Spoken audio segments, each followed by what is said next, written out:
What is up, YouTube? I asked ChatGPT how to become a famous YouTuber, and guess what it said? It said to post twice a week consistently. So then I asked, well, how the hell do I get the money to fund these videos?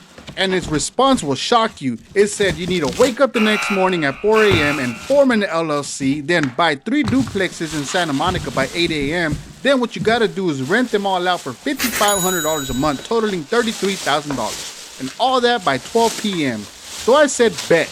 But instead I ordered some all gold wire wheels from Temu, and here we are now. Now if you're new to the channel, this is my 1984 Chevy Caprice build, and today we got a lot of things going on, like for an example the wheels, but I'm also going to be getting into other things like finishing up the hydraulic wires and getting those ran through the center console and underneath the carpet to the trunk, and also finishing off the dash pad and the door panels, so we can get those upholstered and slapped on. Alright, well let's get down to it. These are the 13x7 all golds from Temu. That's right, Temu. A lot of people don't be knowing this, but Temu actually got a premium section. Just like In-N-Out, you got that secret menu. You just got to scroll for like hours and hours, you know, and then you got to talk to some people. You're not going to understand what they're saying, if you know what I mean. Now, when I ordered these, I'm not going to lie, I was a little bit nervous. I thought I was either going to get like some small little keychain rims or maybe just a picture of them, you know, like a poster, like, oh yeah, this is what you pay for, this is what you get. But no, they're actually pretty cool.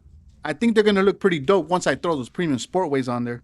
And now just to make sure everybody knows, this video is not sponsored by any companies or any manufacturers. Alright, so I got another rim right here that's from another person. I picked this up on a trade from some other guy. But just to bust them out, just to give comparisons, because these are two different manufacturers and I could tell that because of the packaging. But when you're really looking at it, they look identical. I mean, besides one of them being chrome and the other one being gold. But I did have a set of engraved knockoffs in the chrome, and they looked exactly like these gold ones. Okay, now, so one thing I did notice is these have a DOT number, and the other ones don't.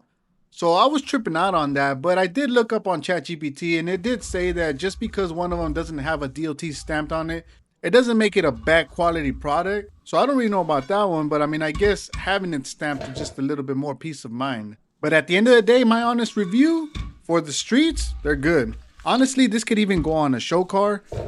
But I will say the engraving on stuff, it's just stamped or lasered. It's not really from the heart. And if you're going to be competing at shows, you might want to have a little more authenticity to it. But for me, these are going to work just fine. I'm going to dive right in and start running this wire. I had done the install in another video, but I forgot to run the wire underneath the center console and underneath the carpet.